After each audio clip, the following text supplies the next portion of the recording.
Yo, welcome back everybody to a brand new video here on the second channel. We got some more new card reveals to look at. Yeah, more cards got revealed after the Champions League concluded. Yesterday, we looked at the brand new Pikachu EX that got revealed, but of course, now that the Champions League's over, they revealed even more new cards. We got some new EXs here.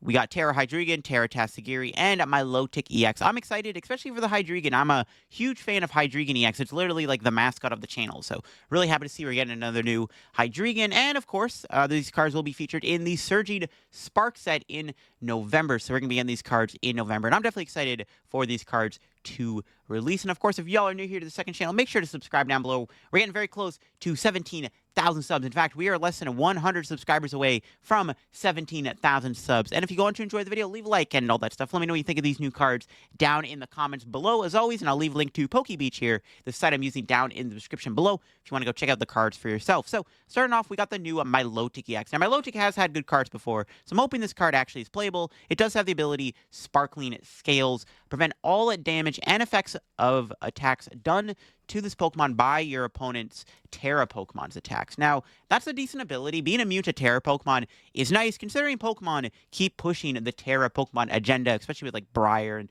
obviously, you're going to be immune to damage from, like, Tealmask, Ogerpon, Charizard EX, Pikachu EX, so not a bad ability. Immunity is always good. It's got 270 HP, so it's quite tanky. And then, of course, you have the attack Hypno Splash, which for a water and 2 colorless energy, you get to do 160 damage, and your opponent's active is now asleep. So not a bad card. Again, being immune to Terra Pokemon looks pretty good. It's prevent all damage and effects. So it's not just prevent all effects, it's prevent all damage, which does make this card kind of like a wall. It's going to be another wall Pokemon to have in the format. Now, is it better than Ogerpon, like Cornerstone Ogerpon or Mimikyu? Not too sure, because, to be fair, if you're playing against Charizard and you put on Milotic in play, they can always attack you with, like, Pidgeot or something. Though Milotic does have an attack that can put on a decent bit of pressure, so it definitely is an interesting card. I think Milotic will see a bit of play as a wall Pokemon, and it is kind of an annoying Pokemon. Much like Cornerstone Ogerpon, it's going to be a bit of a pain to play against if you're playing a deck like Charizard. But you have to be playing against, like, a Terra Pokemon focused deck for this card to get full value, because, like, if you're playing against Pikachu EX, but they have, like, Miraidon EX in the deck, well, they can just use Miraidon against you. If you're playing against, you know, a deck using Tealmask Ogerpon, usually you're going to get attacked by, like, Raging Bolt or Regidrago V-Star. So I'm not sold on this card yet. It might be a worse Ogerpon, in all honesty, but we'll see. Next up, we do have a brand new Tapu Coco. It's been a while since we've had a Tapu Coco card. This card's got Call for Thunder, search deck for up to 2 lightning Pokemon, put them in your hand, and then you got Prize Counter. That does 90 damage. If you have more prizes remaining than your opponent, you get to do 90 more damage. So it does 180. Not a terrible card. Kind of like a decent little one-prize attacker. I can probably just see this card working within a Miraidon deck. That's, like, literally the only deck I can think of that would probably want to play this Tapu Coco. It's not bad, but it's not, you know, insane. There's better lightning single prizers you could probably play over this card. We got a new Togetic line here. We got a brand new Togekiss. We got Togekiss with the ability Wonder Kiss. Whenever your opponent's active Pokemon gets knocked out, flip a coin. If heads, take one more prize card for that knockout. The ability does not stack, so you can't have, like, 3 Togekiss in play, and you can keep flipping the coin. So it is an interesting ability. It's an interesting ability that does allow you to do it with any Pokemon, it looks like. That's kind of the thing that makes Togekiss kind of interesting, is whenever your opponent's active Pokemon gets knocked out.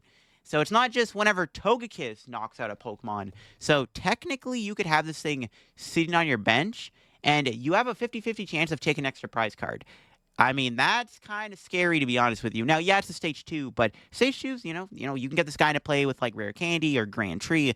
Like, I don't even know if this would be good in Charizard, but even a deck like Charizard could probably benefit from Togekiss. Definitely an interesting card. Now, again, it's 50-50 chance. You could, you know, win the game with the attack, or you could potentially not win the game with the attack. So, I don't know, it's an interesting ability. I can definitely see it seeing play. I mean, being able to take extra prizes is always really good within the TCG, and Togekiss is kind of no exception for being in that regard. So we'll have to see how good it is. It doesn't stack or anything, so you can only have one Togekiss in play with the ability, and you can always flip tails, and the ability may not even work. You can flip all tails all game, or you can just constantly flip heads and just cheese your opponent. So that's definitely interesting. Next up, we have the Hydreigon line here, which I'm very excited about. Hydreigon, like I said, is one of my favorite Pokemon. Now, this card is a Stage 2 Dark-type Pokemon with the Terra ability. And then you got 2 attacks. You got Crash Heads. that does 200 damage, and then you discard the top 3 cards of your opponent's deck.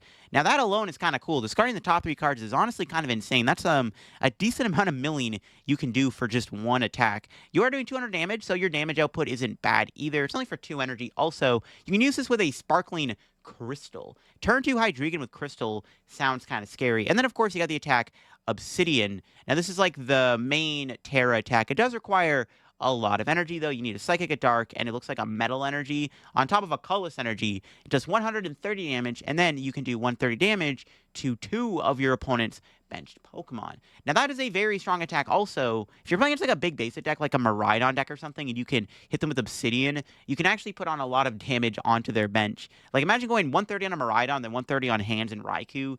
You could literally win the game in 2 attacks. This is almost like kind of like how Kieran plays within Regidrago. Now, the downside of Hydreigon, it does require a lot of energy to do the attack. I think both attacks are pretty good. I mean, looking at the Hydreigon here, it does require a lot. But Psychic Energy you can use with Xatu. Dark Energy, you can Dark Patch to it. And then you have Metal, which you can Metang. And I mean, 4 Energy is a little costly, though. So, like, you have to use Sparkling Crystal. There are going to be ways you could build up Hydreigon. You can play this with the Terrapagos. Hydreigon also does have 330 HP. So, honestly, it does have quite a lot of health. It is a very tanky attacker. But I'm just happy that we're getting a new Hydreigon card. And this is actually a playable card. Like, this card actually isn't bad at all. It is pretty decent. So I'm happy to see that there's actually, like, a decent Hydreigon card. Now, I'm not sure this card is going to be, like, meta or anything like that. But it's definitely good. Imagine this card was Dragon, by the way, and you could play this within Regidrago. Oh, my God.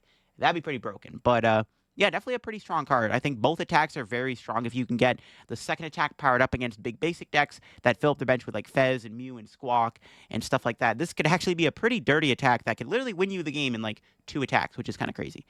Next up, we have the new Tagir X. Definitely an EX Pokemon I was not expecting to get. Now, it is a Dragon Pokemon, so keep in mind you can play this with Regidrago V-Star. It will be releasing in November. Drago will still be in the format.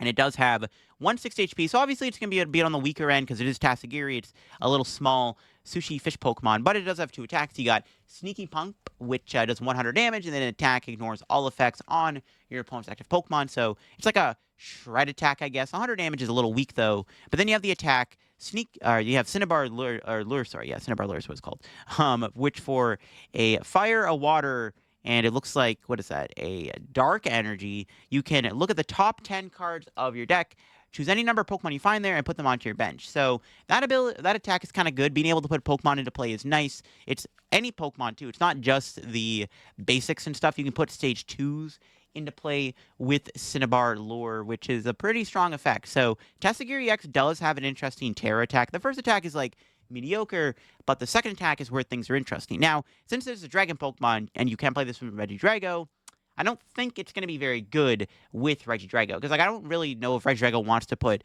Pokemon into play like that. I mean, your deck already has a basic Pokemon support engine.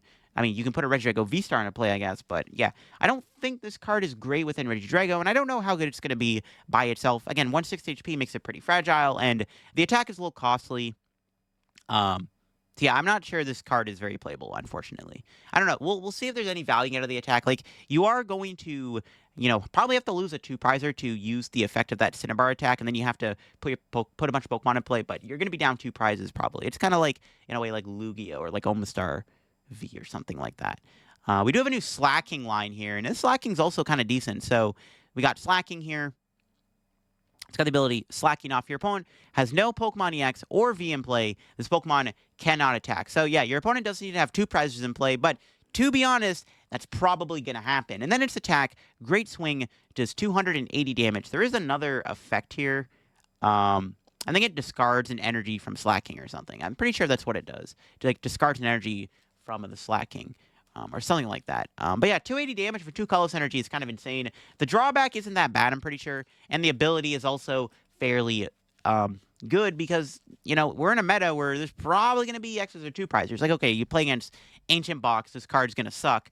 But if you're playing against any deck, really, you're probably going to get to use this card, which is kind of cool. But yeah, Great Swing definitely is a pretty great attack. Now, keep in mind, Slacking is a Stage 2. But it does have 340 HP, so it's extremely tanky. And it also does 280 for like 2 energy, which is kind of nuts. 280 damage is a ton of damage. You're not going to have V-Stars. You're not going to have Pidgeot EXs with that. So Slacking is a very strong card. And yeah, it doesn't really have that many downsides. I don't think the ability is that bad, considering there's not really any single prize decks that are popular enough where Slacking's not going to be playable. Because like single prizers low-key are just kind of mid when cards like Briar and Dragapult and Dusknoir all exist. They're all gatekeepers of these single prize decks. And Slacking doesn't really care about that because, well, Slacking, is always going to be used because there's probably going to be a lot of two prizers in the format. We do have a new supporter card here. Jasmine's Gaze. During your opponent's next turn, each of your Pokemon take 30 less damage from attacks from your opponent's Pokemon. This includes new Pokemon that come into play. So it's an interesting protection supporter card. I don't know if we've seen a supporter card like this. It doesn't heal or anything, but it just lets you be more tankier. Now you can combine Jasmine with Guja or Garganical or something like that, to make them even more tankier, which is kind of cool. It's not a bad supporter, but keep in mind, this is your supporter for turn, so you're not doing an Iono, you're not doing a research, you're not doing a boss, you're just, doing this. Now, 30 less damage is pretty good, though. Now, this could be good protection even against Charizard. If you're playing against Charizard, for example, this actually could make a difference.